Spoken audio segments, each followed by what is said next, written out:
Este es un nuevo día, una nueva oportunidad de poder venir delante de la presencia de Dios y delante de ustedes para traer un mensaje más de la palabra del Señor. Así, amados, vamos a empezar hablando acerca este día sobre lo que es Isaías en el capítulo 13, en el verso 1, y quizás entremos en el 14, pero por ahora vamos a comenzar con profecías sobre Babilonia. Babilonia es descrita como la Babilonia del ayer de Nabucodonosor, pero parece que tenemos varias Babilonias, pero vamos a tocar esta por ahora, aunque en otra oportunidad he hablado acerca de ella tocante a las profecías del profeta Daniel dadas por Dios. Entonces vamos a estar entrando hoy nuevamente en una profecía acerca de Babilonia. Para mí es un placer estar con ustedes y atenderles en esta oportunidad. Así pues, entramos ya a la palabra del Señor y dice de esta manera: profecía sobre Babilonia, revelada a Isaías, hijo de Amós. Estamos hablando de un profeta. Esta profecía le fue revelada al profeta Isaías, no es al profeta Daniel. Recordemos que Isaías fue uno de los profetas que fueron cautivos a Babilonia cuando fue destruido el templo de Israel y fueron llevados cautivos. Entonces vamos a tener citas como Isaías 47:1-15, Jeremías 51 y 51:04, que después vamos a estarles hablando acerca de ellos. Cuando terminemos cierto pasaje vamos a entrar en él. Dice: levantad bandera sobre un alto monte, alzad la voz a ellos, alzad la mano para que entren por puertas de príncipes. Yo mandé a mis congregados, asimismo llamé a mis valientes para mi ira, a los que se alegran con mi gloria. Dice: estruendo de multitud en los montes, como de mucho pueblo, estruendo de ruido de reinos, de naciones reunidas. Jehová de los ejércitos pasa revista a las tropas para la batalla. Luego dice, vienen de lejana tierra, de lo postrero de los cielos, Jehová y los instrumentos de su ira para destruir toda la tierra. Estos dos puntos importantes, el 4 y el 5, nos está diciendo que lo que iba a acontecer para el futuro del tiempo. Y dice, pero primero dice que levanten bandera sobre un monte alto, que alcen la voz, que alcen la mano y que entren por puertas de príncipes. Lo que está diciendo es en el verso 2 que la gente debe de levantar su voz, debe de levantar su mano. Levantando vuestra bandera significa levantando la voz de su país sobre un alto monte, en las alturas, en los collados, en lugares donde se pueda oír esta voz. Así dice, y entrar por puertas de príncipes. Entrar, dice, a los lugares donde una persona no puede entrar.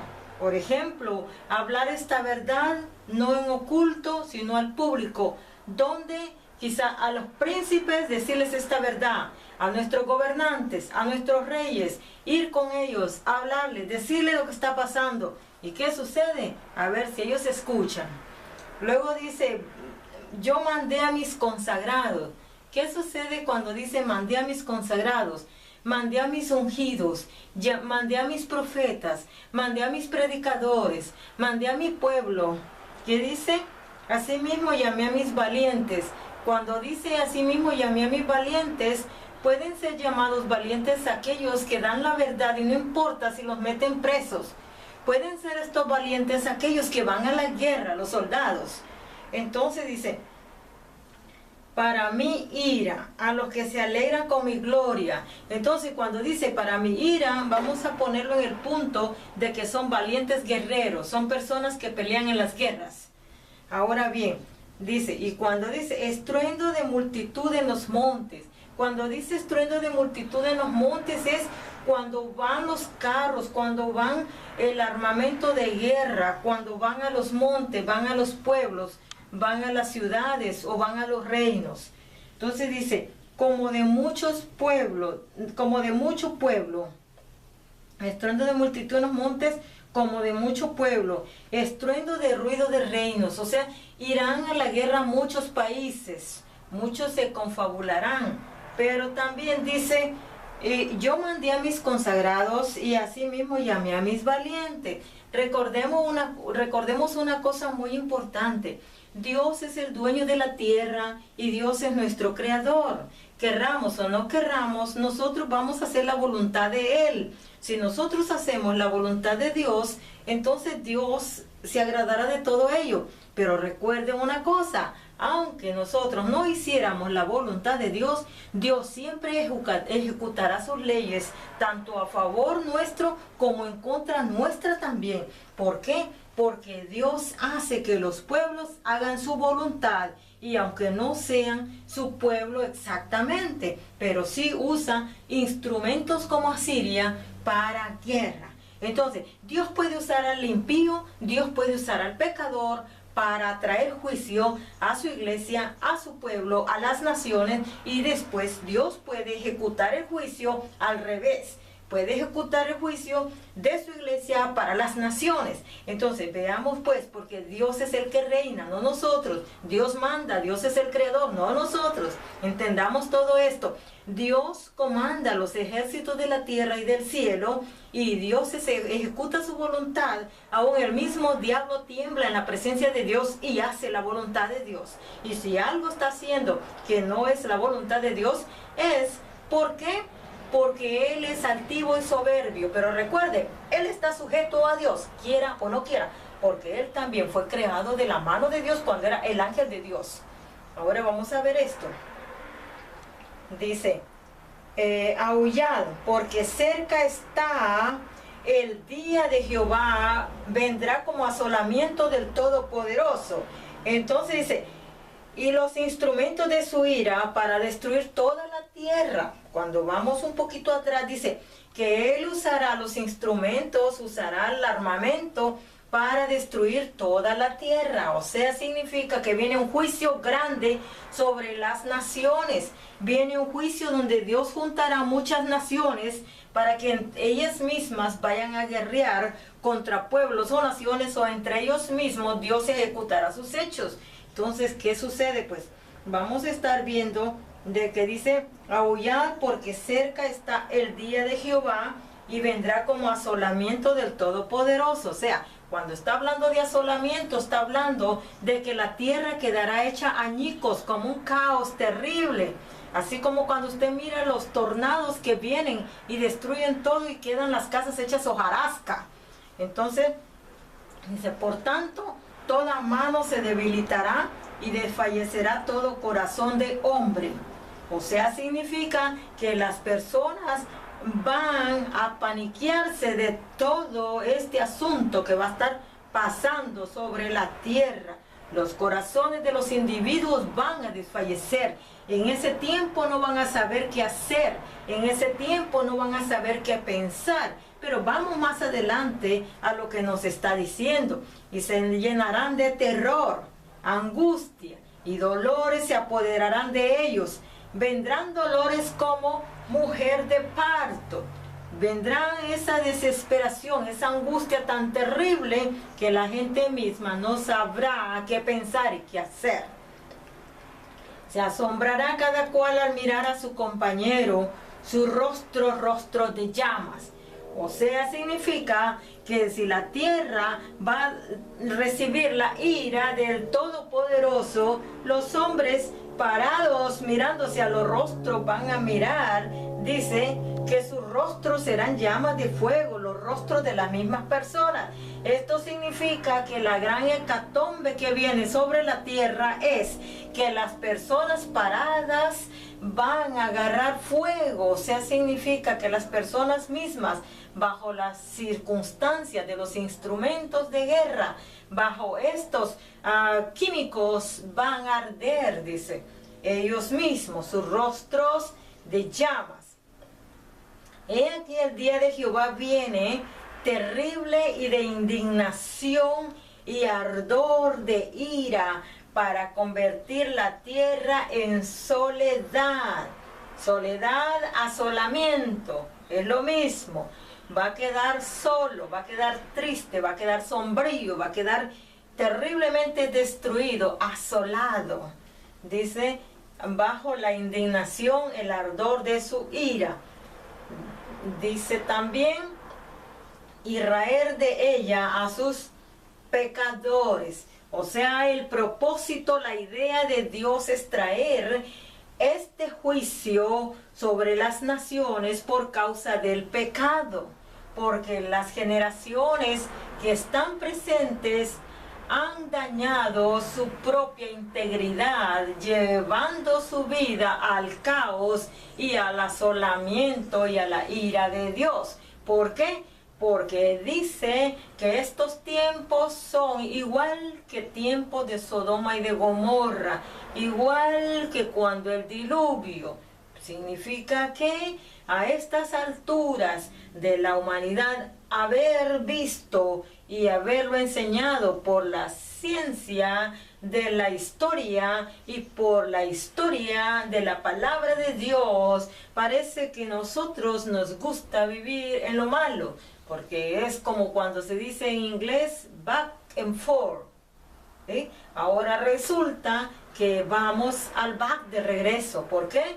Porque la vida de la humanidad hoy en día es la misma de los tiempos antiguos, cuando se decía que no había civilización, no había educación, no había nada. Cuando el hombre molía todavía con molcajetes, o sea, la mujer me refiero, y entonces no había un molino de viento, no había nada, televisión, no había computadoras, no había nada, buenas universidades, aunque en el pasado del tiempo empezaron a aparecer la enseñanza de las letras. Pero recordemos que a pesar de todo eso, y en nuestros días teniendo tanta tecnología, tanta ciencia, teniendo tanta educación, teniendo de todo y que no falta nada, que resulta que los hombres se han rebelado siempre contra Dios, no teniendo nada y teniéndolo todo, estando en un mundo allá de ignorancia y ahora en un mundo de mucha sabiduría. Entonces, ¿qué sucede? El hombre ha entontecido su mente y se ha rebelado en su corazón contra su Creador. Resulta pues que pareciera que ahora que estamos en la era de toda la avanzada tecnología, parece que nos hemos vuelto los más tontos de la tierra, porque no podemos reconocer ni en un ápice la grandeza de Dios, porque le hemos quitado el lugar a Dios. Creyéndonos ser sabios, nos hicimos necios delante de Dios, porque creemos, el hombre cree que con tanta sabiduría, de tanta tecnología que ha inventado, le ha ganado el lugar a Dios. Pero Dios es Dios y Dios es el dueño de todas las cosas y de nuestra vida misma, que es un misterio, la vida del ser humano que camina y se mueve y piensa, porque somos, dice la palabra de Dios, creados, y fuimos creados en esta humanidad y fuimos creados inteligentemente, pero parece que no entendemos que somos polvo y que un día volveremos a ser polvos y llegaremos a la presencia de Dios para ser juzgados por nuestros hechos y por nuestros actos vividos aquí sobre la tierra.